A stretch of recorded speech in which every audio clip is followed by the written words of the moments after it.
Good evening, Britain. It's just gone 7 p.m. on Monday, the 1st of March, 2021. Brand new week, brand new month. I'm Toby Lepetty Mesme, and this is another edition of MesmePolitics for Monday.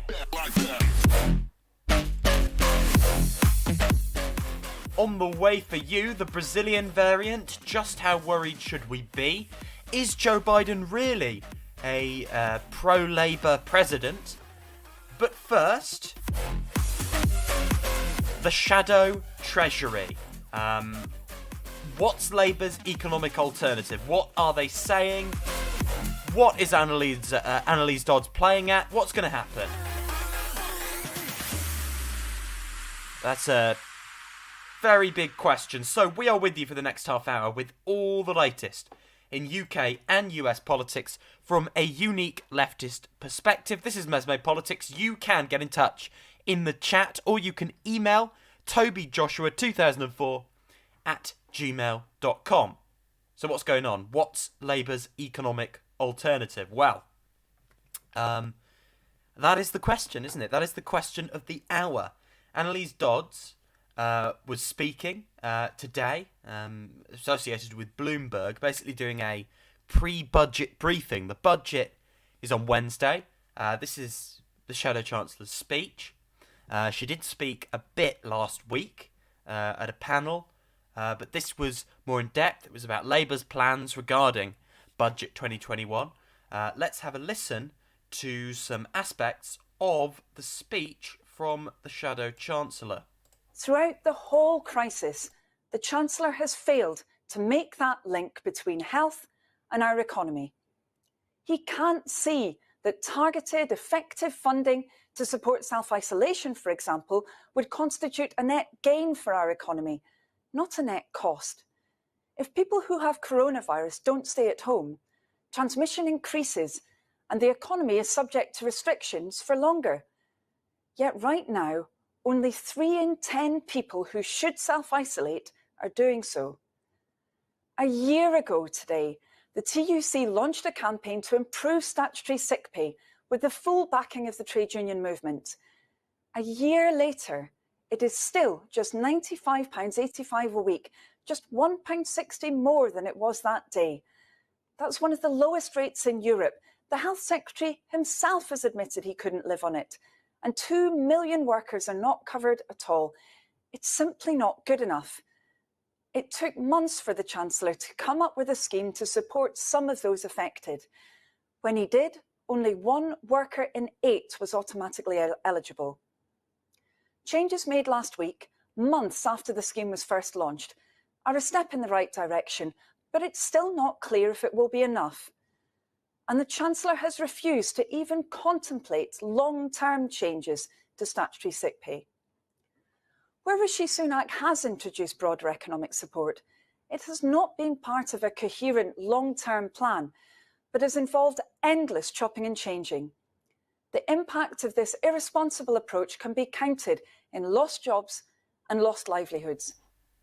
Now, Annalise Dodds is a really competent political figure. We know this. She delivers a perfectly solid speech. I've heard many speeches worse delivered. She handles interviews well in that she answers the question and looks like a three-dimensional human being. And that's all you can really expect when someone's thrust into the national spotlight to such a degree. However, the lines that she sent out to tow Andrew Marr over the weekend, couldn't answer a straight question about universal credit. It was a car crash. Not her fault. Absolutely not her fault. But it was really awful. Same here. Just really awful, sort of tightly packaged lines that she's being sent out to sell, with zero freedom to discern how she wants to elaborate on these things. And you can really hear that here. She is absolutely not being let out of the cage, if you like. She's not being allowed to be herself or to do what she wants with the Shadow Treasury. She is too cautious as an individual. I've heard some talk over the weekend. She's a naturally cautious politician, far too cautious. There is no straight answer to any question put to her. There was a question about railway nationalisation. She gives the impression that she stands for nothing. because she doesn't answer with a bad answer. She doesn't answer either way. She goes, yes, we recognise this, but actually, we also think there's... It is parody-worthy. It's like the politician that just... The really slimy politician that won't come down one side or the other. That's going to be really damaging for Labour in the longer term. Coronavirus may have closed large parts of our economy, but this government crashed it. We've ended up with the worst economic crisis of any major economy. The Chancellor must take responsibility for that, and he must learn from it, because now he is making exactly the same mistakes again. 1.7 million people are unemployed. 4.7 million are still on furlough. 850,000 businesses are at risk of closure in the next 3 months. And last week, the Prime Minister announced that restrictions will still be in place in some form until at least June the 23rd. Yet the furlough scheme is due to end on April the 30th with no clarity on what happens next. Hard-hit businesses face a business rates bill landing on the doormat this month while the door is still closed to customers. And VAT is set to spike in just a few weeks' time for hospitality, culture and tourism businesses that are already teetering on the brink. The Chancellor could have set out a plan to address these cliff edges at the beginning of the year, when it was obvious that new variants of the virus meant we would sadly be living with restrictions for longer. So, Annalise Dodds delivers a good speech. Fine. But there's no content in it. There are certain things, certain lines, particularly, the triple hit thing. Talking about universal credit, talking about furlough, talking about all these sort of things, talking about council tax. They're all sort of simple things. There are lots of simple things she's saying, besides the economic illiteracy of talking about corporation tax rises as if that's going to hurt the recovery. But besides things like that, very basic things she says, you sort of agree, they're nice platitudes. However, they add up to nothing. There's an absolute and total lack of content in what she's saying. And I'm telling you this now. She's falling flat. And people on the right of the Labour Party want to blame her. It isn't her, but they want to blame her. And they're going to do their absolute level best to pin this on her and get rid of her. Because more than anything else, they can't tolerate, she's on the soft left, right? She's sort of where Ed Miliband is politically. They want rid of that. She John McDonnell loosely associated himself with her. They don't want her. And they want to replace her with someone like Rachel Reeves, who boasts about being tougher on benefit claimants than the Conservative Party. It's dire, but that's where we are. So defend her at all costs. She's not perfect, but defend Annalise Dodds at all costs, because trust me, under Starmer's Labour, she's the best we're going to get in the shadow Treasury. We cannot go back to the way that things were before the crisis, where 10 years of Conservative rule had left us one of the most unequal countries in Europe, where 1 in 4 families had less than £100 in savings, where 3.6 million people were in insecure work. Coronavirus has brutally exposed the weaknesses of 10 years of Conservative mismanagement of our economy. This crisis has to act as a wake-up call for this Conservative Chancellor to fix them. Where he promises to invest, he must follow through. The country can't afford a repeat of the Priority School Building Programme, with less than half of the planned schools built and the project running 3 years late and £300 million over budget. Nor can we still be waiting for new infrastructure nearly 7 years on, as people in the north of England are for the long-promised Northern Rail. Nor can we be wondering when the new hospitals will be ready, like those in the West Midlands, who will need to wait 4 years longer than planned. That is the Conservative track record of over-promising and under-delivering, of always going for the short-term fix rather than taking the difficult decisions for the long term. It is irresponsible at the best of times. In the midst of an economic crisis, it's unforgivable, and yet it's precisely where we seem to be again. Take housing. We know that young people in this country face a seemingly insurmountable challenge in getting their first home. Home ownership has fallen on the Conservatives' watch. 6 years ago, they promised 200,000 starter homes, and not a single one was ever built. The Chancellor's plans this weekend will do little to help more than a tiny proportion of generation rent, and look set to raise house prices even further beyond the reach of the rest. Instead, we need to see investment working for every part of our country. An expansion of the Startup Loan Scheme, getting 100,000 new businesses up and running in the next 5 years. Labour need to go big or go home here. They're totally pointless right now. They're serving no major function. The reason for this is the Tories are now perfectly happy to co-opt policies that would have been feasible, under New Labour. Basic centrist or liberal policy is not going to cut it, because the Tories are very happy to flex their muscles and do various things and look like they're being progressive when they're actually not. The only way Labour will differentiate themselves is if they offer a fundamental rebalancing of wealth and power in the interests of working people, doing things that the Tories, no matter how much they want to, will never, ever do. You have to show your enemies, you have to draw the battle lines. That's what has to be done. What we need is a massive 100 billion stimulus package. What we need is an increase in corporation tax, gradually over the course of the Parliament, up to 30%. So we're on par with Germany. We need national investment banks right across the country. We need a state-led green industrial revolution, a Green New Deal, a People's Green New Deal, utilising billions and billions of capital investment right up and down the country. We must dispel the myth that we have to pay back the debt. We don't. Do not think about that. Don't raise taxes through austerity logic of we need to raise taxes to pay down the debt. No. We should raise taxes in a progressive way in order to build a fairer society. And we should continue to spend in those ways. However, right now, we have our own central bank. We can continue buying bonds. The bank can keep buying bonds and keep interest rates low. There is no coming over the hill reckoning where Britain goes insolvent. Eminent prominent economists say as much. We need to get out of the mindset that gave the logic to austerity. We need to say yes, tax rises, but not tax rises to balance the books. Tax rises to invest for the future. Okay, that's what we need to be looking at. We need a wealth tax.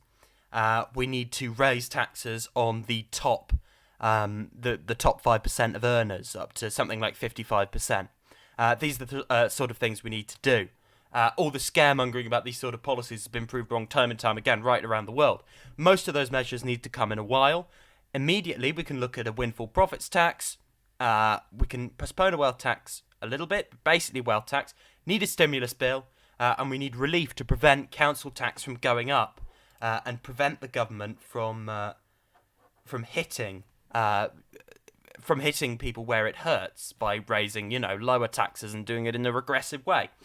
John says she's got credibility. Why is no one saying we are still grip of austerity? Local authorities' finances are decimated. I absolutely agree. Austerity is still in action at the local level, and we need to see, a massive package of relief to local authorities to combat that. Now, having a look here over in the United States, is Joe Biden a pro-Labour president? Well, have a listen to these remarks about workers in Alabama. I've long said America wasn't built by Wall Street. It was built by the middle class, and unions built the middle class. Unions put power in the hands of workers. They level the playing field. They give you a stronger voice for your health, your safety, higher wages, protections from racial discrimination and sexual harassment. Unions lift up workers, both union and non-union, and especially black and brown workers. I've made it clear when I was running that my administration's policy would be to support unions organizing and the right to collectively bargain. I'm keeping that promise. You should all remember, the National Labor Relations Act didn't just say that unions are allowed to exist. It said that we should encourage unions. So let me be really clear. It's not up to me to decide whether anyone should join a union. But let me be even more clear. It's not up to an employer to decide that either. The choice to join a union is up to the workers. Full stop. Full stop. Today and over the next few days and weeks, workers in Alabama and all across America are voting on whether to organize a union in their workplace. This is vitally important, a vitally important choice as America grapples with the deadly pandemic, the economic crisis, and the reckoning on race. What it reveals the deep disparities that still exist in our country. And there should be no intimidation, no coercion, no threats, no anti-union propaganda. No supervisors should confront employees about their union preferences. You know, every worker should have a free and fair choice to join a union. The law guarantees that choice. And it's your right, not that of an employer. It's your right. No employer can take that right away. So make your voice heard. God bless you all, and may God protect the workers and their families who are trying to figure out how to make it fairly. Thank you. That's President Biden there.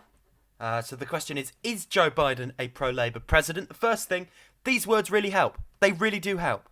They make a material difference, hearing that coming from the President of the United States. There's a very good piece by Mindy Izzer in Jacobin saying Joe Biden's Amazon workers statement was a start, but the PRO Act is a litmus test. Joe Biden's statement yesterday about the Amazon union drive in Alabama hit pro-Labour notes, but he'll have to back up his action with his rhetoric with complete action. Needs to pass the PRO Act. The PRO Act is the most sweeping pro-Labour legislation in decades.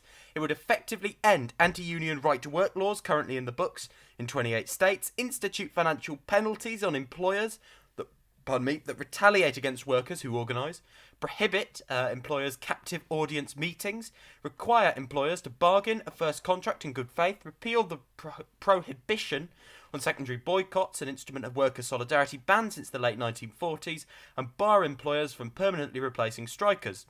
In one fell swoop, the PRO Act would transform the organising terrain for workers. It would make it far easier for workers to form unions without employer interference, and for workers to use their collective power to advance their interests. It would be a game changer in the United States, and that's why the business community has already come out swinging against it. The US Chamber of Commerce warns it would fundamentally alter our nation's system of labour relations. At the same time, Donald Trump has been speaking at CPAC, or TPAC, as it was rightfully called by someone who holds very different views on the former president than I do. Biden has failed in his number one duty as chief executive, enforcing America's laws.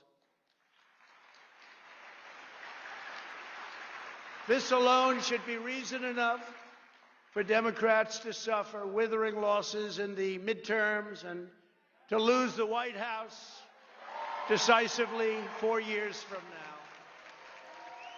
Actually, as you know, they just lost the White House, but it's one of those things. But who knows? Who knows? I may even decide to beat them for a third time, okay? Beat them for a third time. We're not starting new parties. You know, they kept saying, he's going to start a brand new party. We have the Republican Party. It's going to unite and be stronger than ever before. I am not starting a new party. That was fake news. Fake news, no. Wouldn't that be brilliant? Let's start a new party and let's divide our vote so that you can never win. No, we're not interested in that. No. Joe Biden has had the most disastrous first month of any president in modern history. That's true. Already the Biden administration has proven that they are anti-jobs, anti-family, anti-borders, anti-energy, anti-women, and anti-science. Same old shit. Same old toilet. That's President Trump at CPAC. Republicans are getting even worse. People who said they'd normalise, been proven completely wrong. Egg on the face of all those people, including Joe Biden, Nancy Pelosi. You know, we need a strong Republican Party. To hell we do. The hell we do. Bloody hell. Shameless and two-faced noises from Mitch McConnell, basically saying he'd back Trump if he was the nominee again, which either means he lied when he said it was awful what he did, or he's willing to throw that all aside for his political party. And the people that are saying, oh, the good old Republican Party, the party of Mitt Romney and Liz Cheney, I don't want a part of that party either.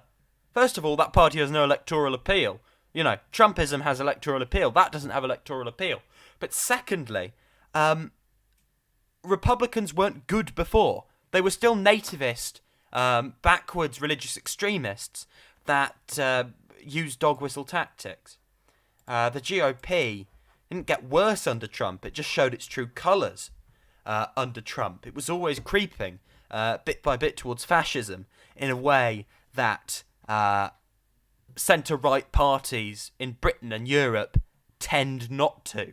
It was always more UKIP than Tories as a political party, as if George Bush was a cuddly moderate, sort of compassionate conservative, as if he was a stone cold killer. Makes Donald Trump look like someone's nan. Jesus. Meanwhile, the minimum wage, the $15 minimum wage, it was a slap in the face. The suggestion that was enough. The fact that that's been reneged on, and they're not fighting for it. They're saying their hands are tied. They are now openly spitting in the face of working Americans. That's the Democrats. And at the same time, they're bombing Syria. How much have they spent on bombing Syria? A ludicrous farce. Disregard for human life and just humans, just society in general. On both counts there, in Syria and in America. They shaft their own people, they shaft innocent people in Syria by killing them. New variant worries. The government is facing urgent calls for tougher border measures after UK officials said they were searching for one of 6 people infected with the highly transmissible Brazilian coronavirus variant. Public Health England said on Sunday that 3 cases of the variant had been detected in England and 3 in Scotland, but that the identity of one of those carrying the virus was unknown, as they had not provided their contact details. The P1 variant, known as the B1128 variant, shares some of the same mutations as the highly transmissible South African variant and was first identified in Manu, Brazil, in January. It is thought that it could respond less well to current vaccines. 2 of the English cases are from a single household in both Gloucestershire, in South Gloucestershire, a member of whom returned from Brazil a month ago after the variant was first identified, and 5 days before the hotel quarantine policy came properly into force. Here is the vaccine's minister, Nadeem Zahawi, in more detail. There were 2 cases in South Gloucestershire. One, both the same household. One travelled from Sao Paulo through Zurich to the UK, followed all the rules. They did a pre-departure test. They did the passenger locator form, and they isolated. And so we're confident that that family had followed the correct procedures. The third case is an individual who didn't fill in the test card contact details. So what we're asking people to do is, if they've had a test on the 12th or the 13th of February and haven't had a result yet, to get in touch with, in England, 119 and to do that as soon as possible. And of course, in Scotland as well, to get in touch with Scottish authorities on 0300 303 2713. Let's not jump to panic. I was guilty of that to a degree. Not panic, but overemphasise. When the South African variant looked like it may get through the vaccines, it looked very worrying. Right, let's not jump the gun this time. Let's not jump to conclusions. I was very much in the mindset, I think we all were, of everything possible is going to go wrong, because that's sort of been the last year. Maybe we should accept maybe not everything will go wrong. Now, I've said that, it's going to turn out to be 50% more deadly than all the other variants. That is obviously a joke. That won't be the case, but you get what I'm saying. Let's not jump the gun. It is a blow, but it's not a panic-worthy blow. It may not even turn out to be a very big blow. Here's the Prime Minister on that matter. We've got one of the toughest border regimes anywhere in the world for stopping people coming into this country who may have variants of concern. And if you look at what we've done in the case of the South African variant, a massive effort went in there, and the same is going on now to to contain any spread of the Brazilian variant. I should just say to anybody who is concerned that just a couple of things. First of all, we have no reason not to think that our vaccines are effective against these variants of concern at the present time. So, people should take that as some, as some evidence of confidence, and then also listen to what Public Health England are also saying. They don't think that there is a threat to the wider public, but obviously we are continuing to do everything we can to stop variants coming in at our borders. That's why we've got a tough regime. Matt Hancock challenged about did the delay to introduce quarantine hotels put people at risk by Laura Kuenssberg. The answer to your first is no. We had already quarantine in place, and in fact we'd already put in place a ban on direct travel from Brazil, and also that if those who aren't either citizens or resident here couldn't come. And all the evidence is that the 5 cases that we know about followed those quarantine rules, and that, I hope, is very reassuring to people. And there is no evidence that the 6th case did not follow those quarantine rules. We need to obviously get in contact with the person in question. Also, this positive test was on the 12th or 13th of February, we think, and that was obviously over 2 weeks ago, and we haven't seen any further knock-on transmissions in the data that we obviously monitor very, very closely. And we now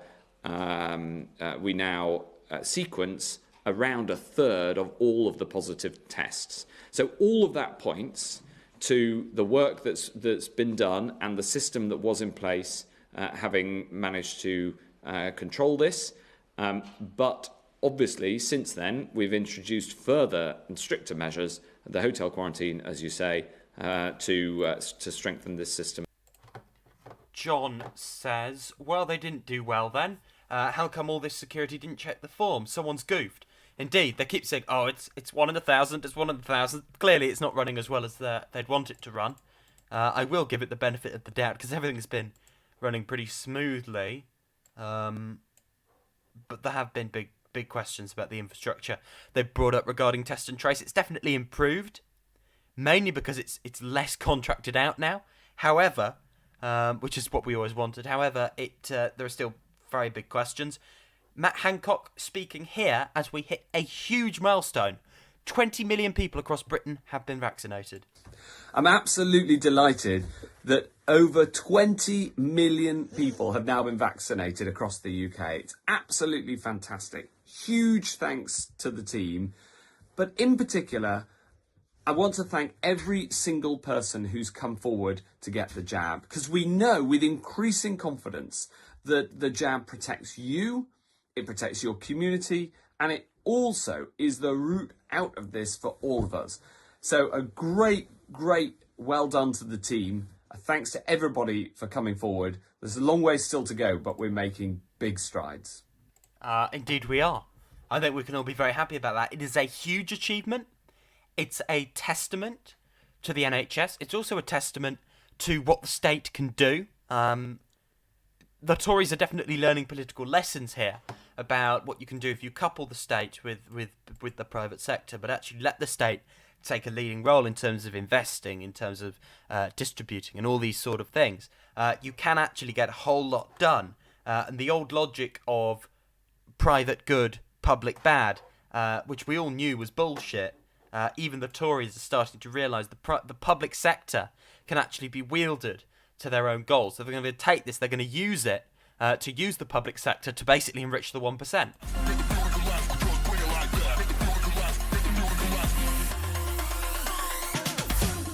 That is it from me. I will be back same time, same place here tomorrow, so join me from 7 PM if you enjoyed. This has been MesmePolitics. Please subscribe, like the video and turn notifications on.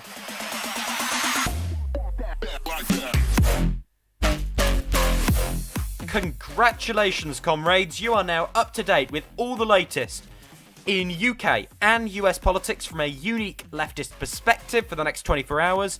We will be back tomorrow. We will see you then. Thank you for getting involved. Get in touch on email between then and now, tobyjoshua2004@gmail.com. And yeah, have a lovely Tuesday. And tomorrow we ask the question, is Michael Gove the next Home Secretary?